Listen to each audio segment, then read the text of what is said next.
coffee. How's that coffee coming? Oh, it's actually just finished brewing, just this minute. Fantastic, Let me fantastic. pour you a cup. Well, I think what we should discuss today is the next gen consoles, what's coming out, Yeah, what's I currently want to there. talk about the recent launch of the PS4 and the Xbox One. Right, well. And the future of gaming in general. Let me just... To throw my sit 2 back cents here. in, let's not take favourites here, let's absolutely let's not. just go with what we know. I'm not going to lie, I don't know too much about these next gen consoles. I know the basics, I know what they can and can't do, etc, etc. Let's talk about what they can't do first. Neither can play backwards games. Yeah, backwards compatibility is something that Microsoft and Sony are both looking into how to do it, but it's something they haven't quite worked out yet. Sure. Which is quite weird because you'd expect it to be a natural progression on hardware from the previous console and just be able to... Because they are weaker games, essentially, graphically. I mean, it shouldn't be a problem. Well, it's all to do with hardware compatibility, I think, and stuff that's a bit too complicated for me to understand, to be perfectly honest. Sure. But, you and me both. well, kind of my main point of the video, one of the things that I wanted to talk about is how the new consoles they've both launched been extremely successful and they've broken all the records, and you know they sold 2 to 1 compared to the last gen or whatever, you know, twice as many. Oh, they probably will. Stuff like that. The thing I don't understand, or like I understand, but I'm not really sure why at this point in time you would really need to invest in a new console. This is the main thing. Like I understand why, because people get hyped and they want to have the newest thing with the shiniest graphics, but like you look at the games and let's question first of all I don't know that it's weird calling them previous gen, the Xbox 360 and the PS. They are kind of now. Yeah, they are now. But the Xbox 360, I think it peaked graphically. I think the console peaked. I'm not sure if the PS3 kind of was pushed, but did it ever peak? That's what I'm thinking graphically, anyway. I mean, well, you have to imagine that games like Uncharted and The Last of Us and Beyond, Two Souls and Heavy Rain, games that are exclusive, especially Beyond and The Last of Us, which only just come out right at the end of the generation, probably got about all they could out of the console. But you look at a console like a PS2 or a PS1, those graphically they peaked a year or two before the console, before the next one was even released. Yeah, so but like this generation has been much longer. Like the hardware now on the PS3 and the Xbox 360 is comparatively old. Like it's not. That's the thing with a console. It's not like a PC. A PC you constantly update year on year, and you can make it better and better. You know, a console is a box that won't improve. Like it's the stuff that is in it.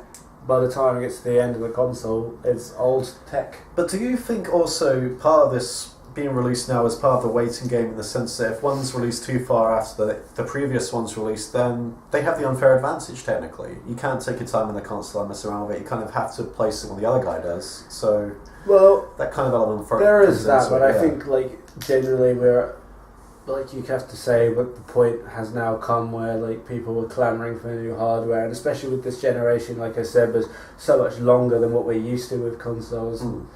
But to put PC gaming was getting so far ahead. But in terms of tech. To throw a spin on that though, look at Nintendo. Their tech is always one generation behind. Well, it has been since the Wii. Yet, who cares? The games are good. They're good quality. Who cares about graphics? And well, the Wii U has struggled in sales, but this is one of the things that I wanted to talk about as well. Like I talk about a lot of people when the Wii U came out were like, "Where's the games? No, there's no games," and like. Sure. You know, that they took too long to support it with quality software. And I kind of look at the PS4 and the Xbox One and I think it's exactly the same. Like, it's probably going to be a while till there's... Like, now on the Wii U, I feel like there's a whole load of good games that are on it, and there's more just around the corner that, like, are really to my interests, that I really want to get, that I'm going to spend money on. And I think right now it's just... it seems to be less and less important to get a console at launch for me, because the games... They're just not there. I look at every game on the PS4 and the 360, and I think none of these are worth buying a console for. That's the thing. I know I hate to do this, but I look into the past and compare it to the future.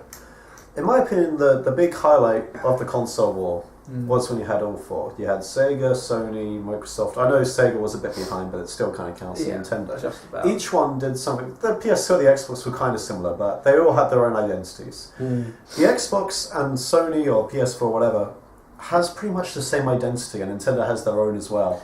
It Yeah, seems to be I like can separated see there. the way that consoles are like. I mean, the exclusives, the third-party games, are not exclusive. Like Yeah. they used to be with Sony on the N64. You had loads of third-party games that were exclusive to the N64. I would say and had any third-party games, mostly first-party and rare. No. Party. Well, yeah, but Sony and PlayStation kind of had their But own. they all games as had well. their own games. Like there was a reason to have each console for exclusives. Yeah, no. I mean, what I mean is the exclusives weren't first party. A lot of them, but they all were. Yeah. But there were other ones, third party wise, that were also exclusive to the machine. Is what I'm trying to say. I think. Whereas you don't get that so I don't much know. these I think days. the third party is they always try and get their games on as much as possible. No, it makes sense for them to do, but at the same time, it gives less of an identity to a console. I can see where you're coming from in terms of the consoles have more identity, and I think that is true. But I think that's probably to do with. I'm not saying one is better or worse, but I would say it's probably more to do with the way that the world is in terms of technology, and like when you had those old consoles, this was like clean games were still like an emerging thing, and every generation was getting better and better, and now I kind of feel we're at a point where we're only improving in terms of power. Like there's no leap forward in terms of what you can do. You just can do more and better. Well, let's look at the graphical output of the PS4 and the Xbox. The PS4 apparently technically is slightly more powerful, but it's not very noticeable. It's like a little thing it has. Well, but the Xbox is more expensive. How is that? I know it's the iToy. It's probably to do with the Kinect. Yeah, that's the one. But who uses that anyway? I mean, really? I guess it's a more expensive thing to bundle in, and they kind of see it as a key part of their thing. The thing about the new PlayStation and the Xbox is they're like gaming has moved more and more towards the consoles being like media hubs rather than exclusively being about games, and they kind of want the mass market, I think, and they want people to watch TV on their console and all the rest of it. That definitely seems like Microsoft pushed it a lot harder, but Sony want that as well. Sony are quite weird because you look at their commercials and whatever, it's always got the tagline for the players at the same time, like they're trying to sell for that, but there is like obviously advertising a big is like advertising is just words essentially. Yeah, the Xbox can say the same thing if they wanted to, but it's essentially, in my opinion, the one for the players is the Wii U.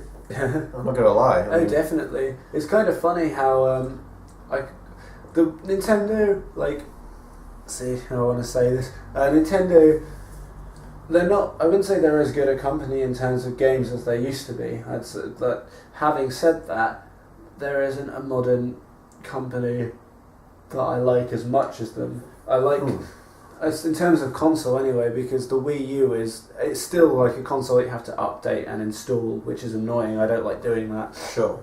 But it's the way things are now.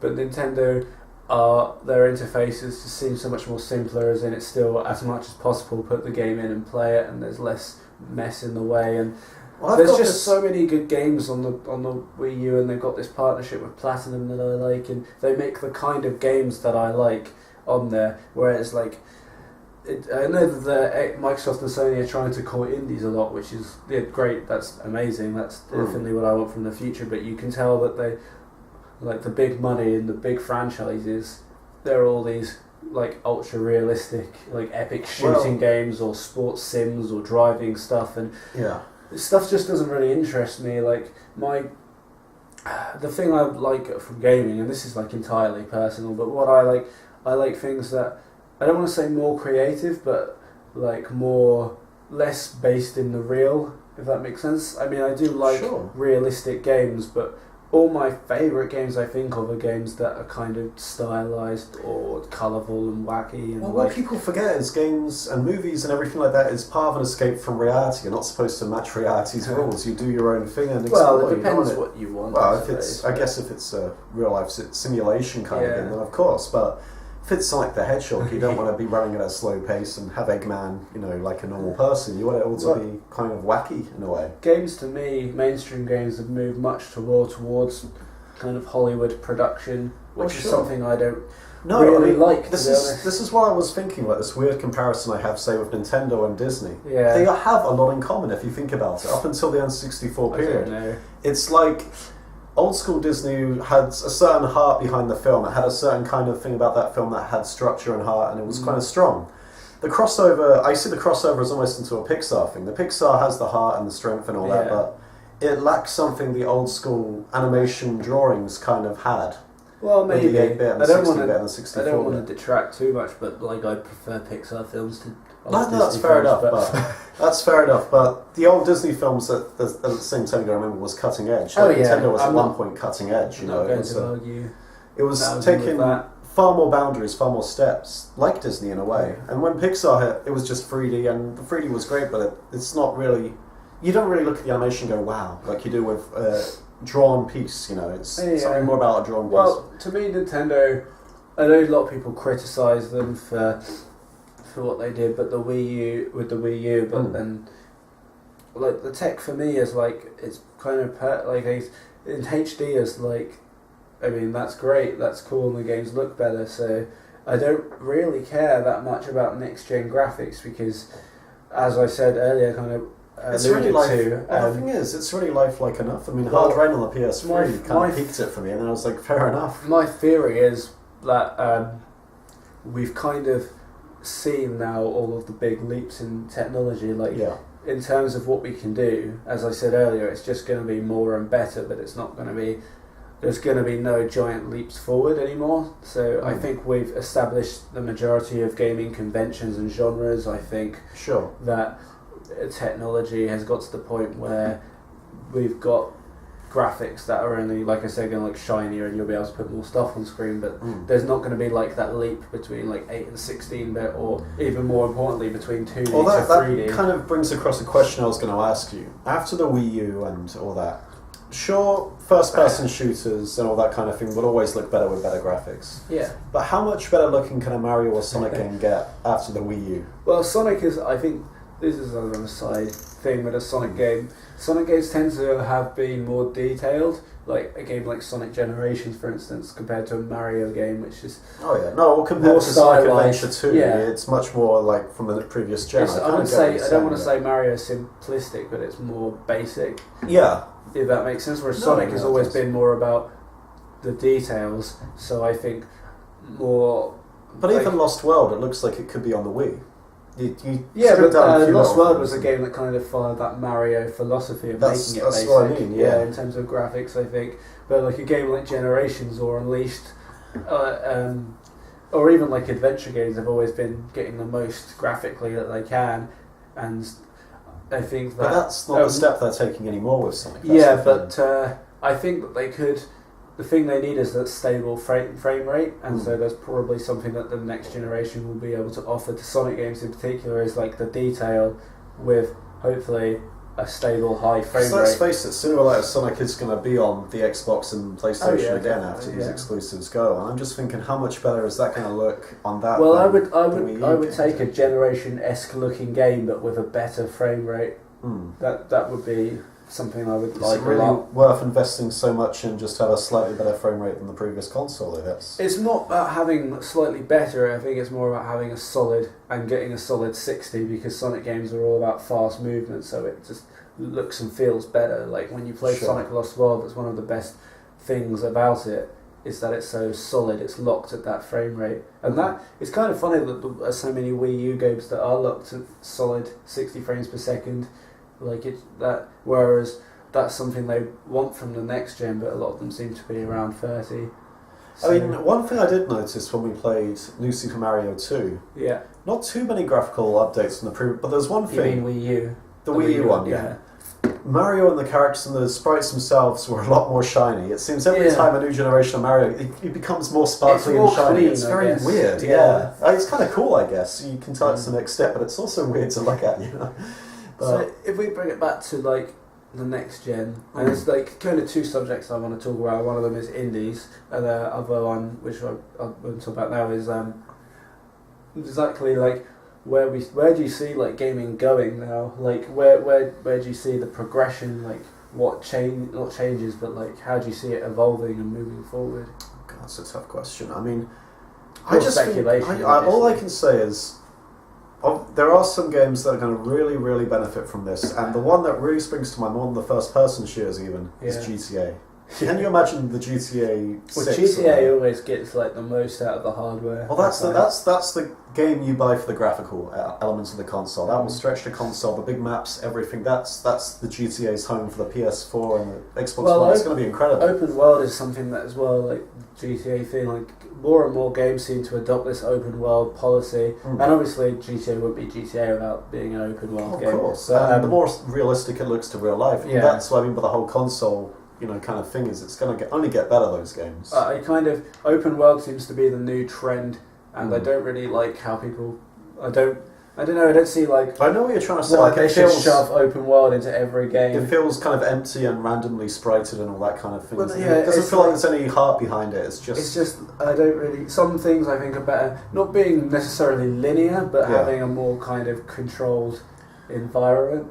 I just don't see the point in making something an open world where everything wants to be open world. And the other thing that everyone's moving towards is the social aspect and making things interconnected. So you're always playing online together and you're always playing with other people. You can have these shared experiences, which is great and everything. But I kind of I play, to be honest, like I have more fun multiplayer than I do normally, but I play more games single player, and I'd rather play by myself a lot of the time, because while I might have more fun multiplayer, you get something else from a single player experience, like an immersion, like you get involved in the game, and I don't really see how you can.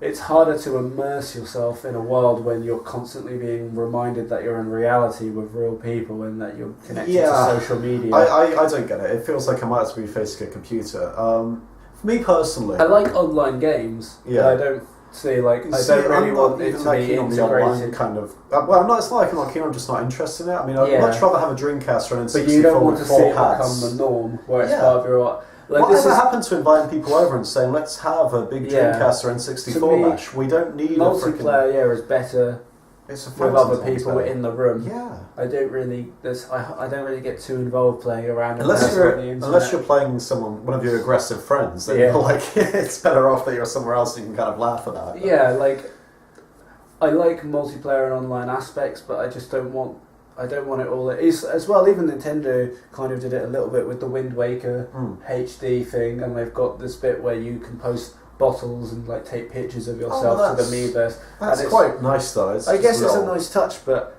to me, that every time you're reminded that you can post something to Miiverse or show your friends, it's just like, shut up. I don't want to. I'm playing this game. I want to be involved in the game. I don't want to be reminded that I can post things to social media all the time. It's that freaking Facebook kind of mindset. Let's throw this in there. I'm not playing a game to show it off to my friends. I'm playing this game because I want to immerse myself. Everyone feels a need, whatever they're doing, to tell everyone else what they're up to. It's a very weird time, and that's crossing over into gaming at the moment quite a lot.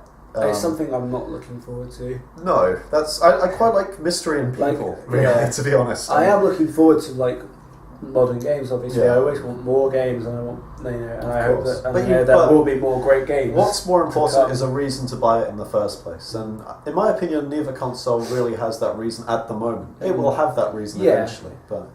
Definitely, there'll be a point to... The clever thing is to watch, just for a few months, just watch. The price will go down, you'll have more games, everything. In about a year, there'll be a bunch of games I want, and the game will be cheaper, and the console will be cheaper, and then definitely, and hopefully less buggy, because there's always, all consoles always struggle with things at launch, both PlayStation 4 and Xbox are having launch problems, as consoles always do, especially the more complicated they get.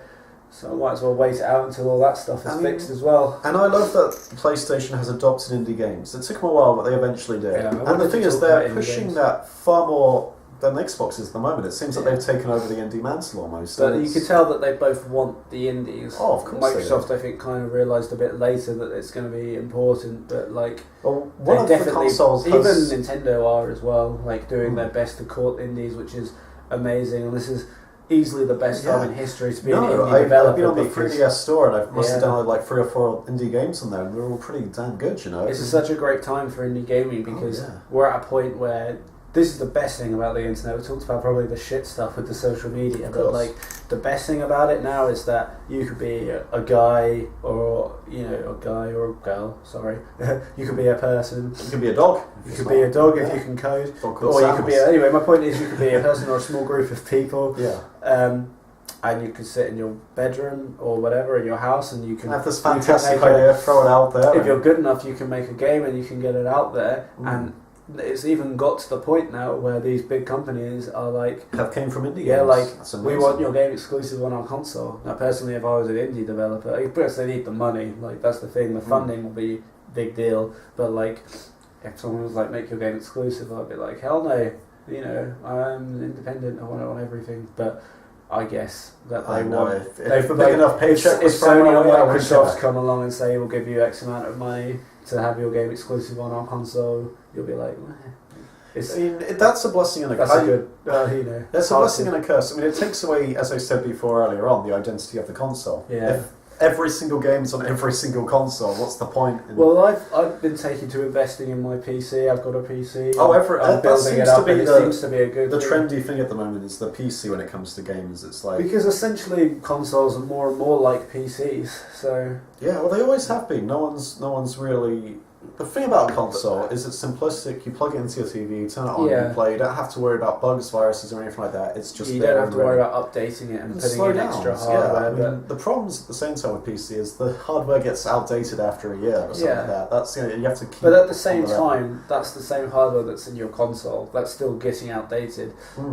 The console thing is because it's a console and it's focused on gaming. It's a bit different though. It's like it can catch up with the PC for that reason. It won't look as good. But one of the things about gaming in general is it's like console is like the biggest market really. Well, like PC's big as well, but a lot of people play games on consoles is what I mean. So we probably never see games that can be made as good as technology will allow, because when people make games, they have to make them be playable on consoles, and consoles aren't. If someone made a game that could only be played on the most powerful computer, then no one would be able to play it. So you see what I mean? We never really see games that are pushed to the limits of technology. Not that that's bad. I mean, solutions have been made. I mean, there have been consoles like, I think the Steam Box is one of them or something like that. It's not so much of a console, but yeah, there will be the Steam Game Live and whatever they're called. And technically that can be any graphics it wants to be because it's kind of streaming essentially, isn't it? But there's something off-putting about that console. I don't know what it is. What, the on-game thing? Yeah. That's why it doesn't sell. Maybe it's a label. Maybe if it was called the Sony On-Game Live, it would sell those, or the Microsoft I just think or whatever. It's technology that's interesting, but it's not like fully formed, so it'll be... It's something for the future. That's the thing. I have no idea what it's even like. It could be amazing for all I know, but it's just one of those things, really. Definitely. You don't really. That's part of the future. Like the internet is definitely interconnected to the future, but like we're just not quite there yet to be fully at that online. I mean, in your opinion, which route is a better route to take? If you were to say you were Sega, you're making a new console, or just Namco, or just jumping into a console market or something like that. You look at the Nintendo kind of identity and you look at the Microsoft Sony one. Which route would you take? The more the Nintendo style or the more graphical? The thing is that companies want to chase the money, and you got to say that Microsoft and Sony right now are winning in that respect. Nintendo with the Wii U are kind of falling behind, but like the 3DS is still a big hit for them. Sure. So that's probably where their efforts. That's where they really carved out a market there, and like no one's ever really been able to come into the handheld market and take that away from Nintendo. So I think with the interlock, I mean, Nintendo have to be more on their game with connectivity with the Wii U and that thing. The problem is the PS4 and the Vita seem to be very close, and that's they are very close. And I the think they're kind of hoping years, that will make people buy Vitas, but I don't think it will. Not in the numbers. I think it will definitely encourage more numbers. I think there'll be more, but I don't think it'll be substantial. Not enough to worry Nintendo. I mean, would it be wise for Microsoft to jump into that handheld as well, or do you think it would just be like too much? Microsoft are in a way with their Windows 8 and the tablets interconnectivity and stuff, and the way everything's based on that Windows 8 thing, so they kind of already are in their own very safe way. Sure. But I think Nintendo, especially with like their family-friendly image, that handheld market just seems to be ideal for them. That's fair enough. Totally. And the 3DS is you can't really call it a next gen console, but out of all It's- the new technology, that's the thing I It play more than anything else. I mean, in a way, Nintendo released the handheld for a next generation each time. Like the Wii had the DS, this has the 3DS, and the GameCube had the Game Boy Advance. It kind of has the Yeah. portable that matches the... It's kind of a slightly different tangent, but like I have to say, I'm playing my 3DS more than anything else right now. Yeah, same. Yeah. Funnily enough. See, the thing is, it's simplistic, and that's what games should be. You flip Yeah. it, turn it on. The old Sega Mega Drive for SNES or whatever, you flipped it, turned it on, there was no loading times, it was bam. Yeah, again. it's the closest to that that we've got at the moment. It's not exactly one. There's still like menus. The last the console... old updates, but it is much closer. That's and the only problem with well, it had to be done jumping into CD. But the thing that the N64 had over the Dreamcast, the Saturn, and all those consoles at the time was you turned it on, it was there. But at least the PlayStation and the Saturn was still a case of like, and even like PS2 and Xbox, GameCube and Dreamcast, it's all a case of you put the game in and the console plays. There's no installing, there's no anything like that. It's down and ready. You know? One of my least favourite aspects of modern gaming. Well, I mean, I understand why it's there. It's just not something I'm into. That's what I like about SD cards and stuff like that. It's a similar kind of thing. It loads right. Well, some of the bigger games don't on the 3DS. Have you downloaded any big games from that eShop? I've got Monster Hunter and that has to load up and stuff. But that aside, it's very quick. Yeah, it's very quick. I like the eShop is perfect for handheld as well. I like picking up those old school games that really work on the go because they're designed with like that kind of pick up and play and short gaming sessions, and like old consoles and stuff really work in that handheld capacity, and they work in a way that I like games. Like I like games that are like that are less like modern games. Not always, obviously, but there's a tendency that there's a lot of filler because they all have to be bigger, they all have to last longer. That's so hence open worlds and content that's not so interesting. And I kind of like older games that are only like a couple of hours long, maybe, but they're like every part of that game is good from start to finish. Of course, no, it's made for those perfect short playthroughs, and that's what the handheld sort of thing still has going for it. Is like it's a perfect place to make that sort of game. Since we've got into the topic of modern, we've gone from next gen to modern technology in gaming, so we might as well go into this. I know this is a topic you're very much against, but I'm going to bring it up anyway. Mobile gaming, tablet gaming. There's no buttons, but some games can work on it. What is your opinion on those? Mobile gaming, I think, has a place. This is going to kind of lead on to a kind of finishing subject that I wanted to talk about anyway. Okay. Mobile gaming has a place, but I think it's the same place mobile gaming has always had. It's a distraction for people, and it's not necessarily for gamers. It is for gamers, but it's kind of for everyone. But it's a distraction. It's not. I don't think that you're ever going to have, not like in the foreseeable future anyway, not in the short term. You're not going to have a complicated, like not complicated, but a fully fledged game on the phone that works as well, because it's just not a good interface for it. The screen's too small. It's too fiddly. I know for it works for RPGs certain things, but it's never going to replace what we have. No. And this is kind of like.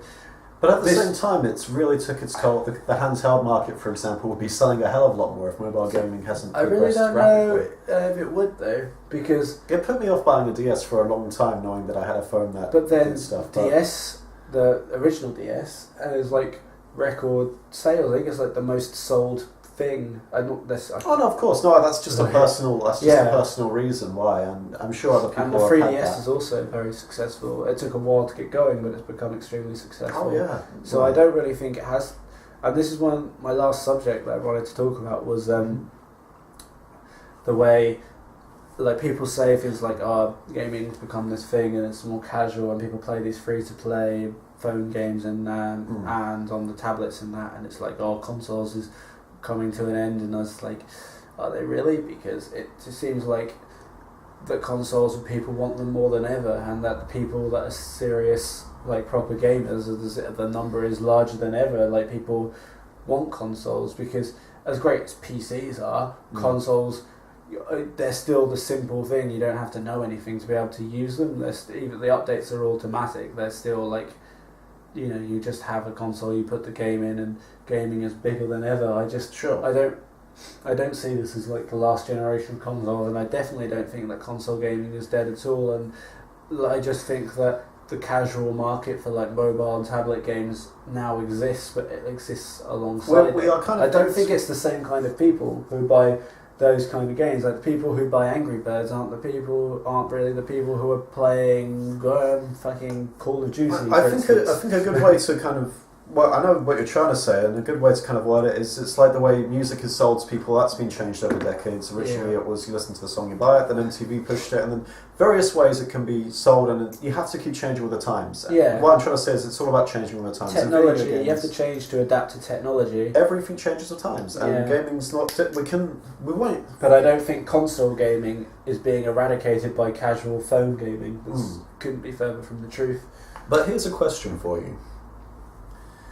What is it that makes the interest in gaming grow? Is it because people will start with a Mega Drive and they got stuck in from an early age and the older generation didn't get it back then? Or do you think the games have got better and that's why consoles sell more now? I think games have only got better on a technical level. I don't think... To me, a game is great no matter what age it was made in. If a game is good, like genuinely good, it will still be good. Yeah. In whatever time you play it in. Like, different parts of it will date, but if the game was at its core good, then you'll still... Someone with an open mind anyway, who's not fixated on graphics, will be able to enjoy it. What games did you list personally then, as games that will always be timeless, test of time, beautiful games that will always be as good as they were when you first played? Well, if you look at 8-bit, and I think you have to look at 8-bit gaming as the point, and sort of, I mean, like, early Nintendo era, as the point where gaming kind of took its a familiar form, like people understood the format, like it had the structure of games was kind of established, and you look at you just have to look at the arcade classics. You have to look at things like Tetris, like Pac-Man, like you think those are the games that like Worms, like Bubble Bobble, like even Space Invaders. You got to have Sonic and Mario there, obviously. Yeah, but I'm saying even further back, like you look at these early games. They're still just as fun as they ever were. Yeah, it's the simplicity, and that is what separates the console from the PC. The simplicity of a console. You can have those games on the PC. And I think the problem with consoles are they're trying to compete with a PC, and PC will always be the best media center one of the bunch. Yeah, and I don't know if they're trying to compete with the PC, but they're trying to compete to be the center of the living room. They want to be. They want to be your skybox, they want to be your music thing, your DVD thing, your TV thing, they want to be everything. You're a well-known man to not be biased on a console, you'll buy both sides. But do you think you'll buy a PS4 and an Xbox One? I think I will eventually. But do you think it was as necessary as owning the PS3 and an Xbox 360? Do you think it's too early to say? Okay. I don't think you can say. But you can definitely agree with me in the sense that identities aren't as strong as they once were when it comes to consoles. Maybe it's due to technological progression. I think people have corporate identities now rather than identities based on the games. How would you define a Microsoft identity to a Sony identity? What separates them, would you say? So the identities that they have now are identities that have been created not because they're based on the games. Like I would say that Sony's identity right now, as seen by the people, for instance, is kind of someone they've painted this idea that they're the nice guy, that they're courting the gamers and the indies, and Microsoft have kind of painted themselves as they want to be seen as, like I said, the centre of the living room. They don't want to be just about games, they want to be about everything. Sure. But the whole thing with it being online all the time has kind of hurt their reputation, but they will definitely recover from that. They're a big company, they'll be fine, people will forget it eventually. Or not forget it, but it won't be as big a deal. I mean, they both sides have their critics. I mean, the reviews seem to slightly favour the PS4, but it seems to be a bit iffy. But it's just because they're the media darling at the moment. It's all circumstantial. All that stuff is not important. Oh, sure. It's all kind of a corporate illusion, all of that. At the end of the day, Sony and Microsoft both want exactly the same thing. I want your money. That's of course. I don't really see either one as caring about me. I don't see them wanting anything more than anything they can get out of me. Sony have done a better job at making it look like they do. Yeah. I don't necessarily believe that they do. Well, you've got to look at it I know this probably isn't relevant too much at the moment now, but The Xbox service versus the PSN service, and we can only really compare the PS3 and the Xbox 3. To begin with, the Xbox 360 service was fantastic. PlayStation Plus had a slow start.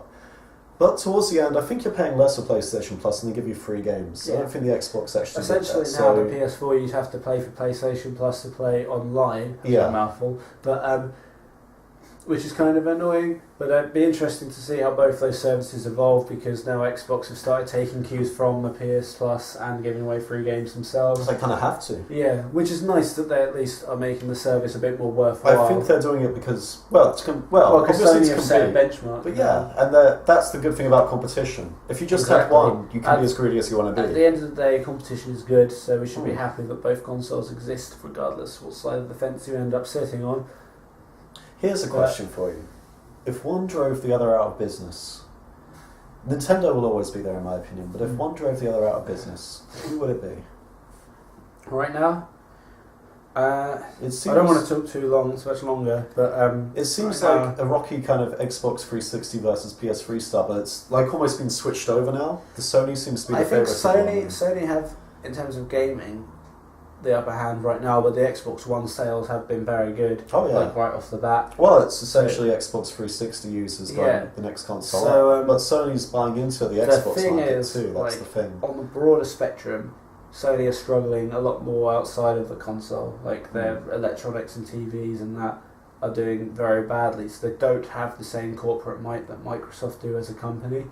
I didn't know that. I always thought, because they've always been quite strong in the media. And Sony have been struggling a lot recently outside. Like obviously, I think mobiles are quite successful for them still. I think they've been losing money and stuff, and the console market is probably the PlayStation 4 is like their strongest thing right now, so they have to be careful.